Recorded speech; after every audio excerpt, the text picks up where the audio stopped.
Here's how you can turn off the autofocus on your Android phone, and let me show you exactly how it works. If you're new here, subscribe so you don't miss these quick tutorials and explanations. So it depends on which camera app you're using. Most likely you're sticking with the built-in one, which is probably fine.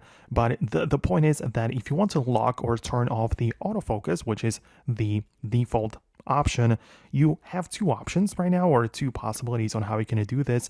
At first, you can do it temporarily by clicking on one subject to adjust the focus and holding down on the selection, so it actually locks it in place. So you can see I have this orange or yellow circle with the lock icon, meaning that for now it's locked in place and I can put whatever I want in front of the camera. It's not going to automatically focus on that. It's going to stay as it is.